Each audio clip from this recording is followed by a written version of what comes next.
اللہ اکبر اللہ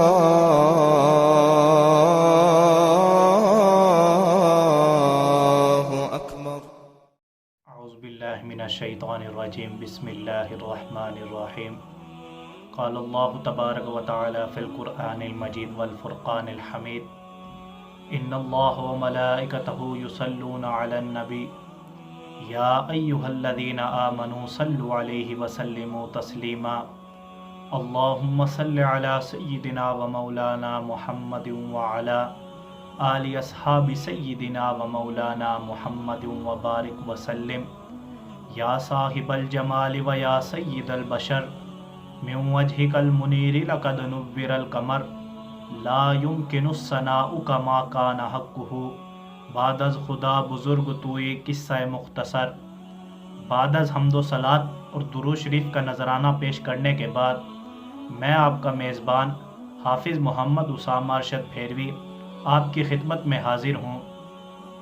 آج ہم گھر میں جو جماعت کرواتے ہیں اس کے متعلق جو صفوں کی ترتیب ہے اس کے بارے میں آج ہم سنیں گے کہ کس طرح گھر میں جب جماعت کرائی جائے تو صفوں کی ترتیب کیا ہو۔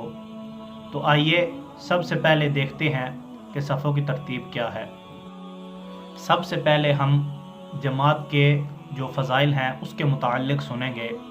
تو آئیے حدیث مبارکہ ایک سنتے ہیں۔ ابن عمر رضی اللہ تعالیٰ عنہ سے روایت ہے کہ آپ صلی اللہ علیہ وسلم نے ارشاد فرمایا کہ باجماعت نماز تنہا نماز پڑھنے سے 27 درجہ بڑھ کر ہے۔ تو اس طرح یہ ثابت ہوا کہ جماعت کے ساتھ نماز پڑھنا کتنا ثواب کا کام ہے، کتنا اجر ملتا ہے۔ اگر کوئی شخص اکیلے نماز پڑھ رہا ہے اس کا ثواب دیکھیں، اور جو اگر جماعت کے ساتھ نماز پڑھ لے تو اس کو 27 درجہ یعنی 27 گنا ثواب ملتا ہے۔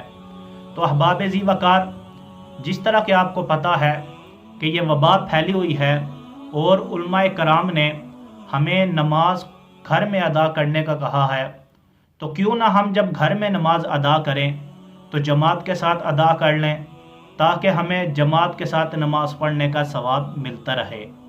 تو آئیے دیکھتے ہیں کہ کس طرح صفوں کی ترتیب ہوگی۔ تو سب سے پہلے دیکھتے ہیں کہ اگر 2 لوگ ہوں تو اس سے متعلق حضرت ابو موسیٰ اشعری رضی اللہ تعالیٰ عنہ فرماتے ہیں کہ اگر گھر میں 2 لوگ ہوں تو 2 یا 2 سے زیادہ لوگوں کی جماعت ہوگی۔ تو اگر گھر میں صرف 2 لوگ ہیں میاں اور بیوی، یہ ہوگی کہ جہاں پر شوہر پہلے کھڑا ہو امامت کے لیے اور دائیں طرف اگر بیوی ہے یا بالفرض اگر کوئی ایک آدمی ہے صرف یعنی کہ 2 لوگ ہیں تو وہ دائیں سائیڈ پر ایک قدم پیچھے ہٹ کر کھڑی ہوگی، تو یہ 2 لوگوں کی ترتیب ہوگی۔ اگر 2 سے زیادہ 3 لوگ ہیں تو ان کی ترتیب یہ ہوگی کہ امام پہلے کھڑا ہو، اس کے پیچھے 2 لوگ کھڑے ہو جائیں۔ اگر بچے ہیں تو ان کے ساتھ ان کی ترتیب یہ ہوگی کہ پہلے امام کھڑا ہو، پھر بڑے کھڑے ہوں اور تیسری صف کے اندر بچے کھڑے ہوں۔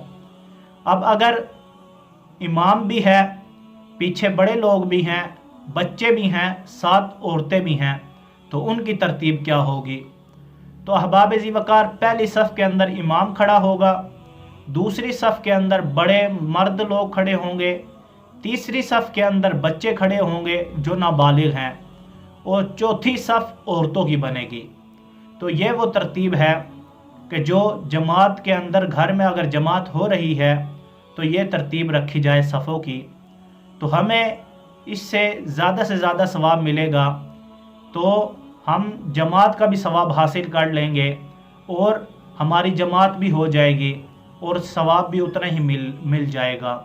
تو اللہ پاک سے دعا ہے کہ اللہ پاک ہم سب کو صحیح طریقے کے ساتھ دین پر عمل کرنے کی توفیق عطا فرمائے اور آپ صلی اللہ علیہ وسلم کے سنت طریقے پر عمل کرنے کی توفیق عطا فرمائے۔ وآخر دعوانا ان الحمد للہ رب العالمین۔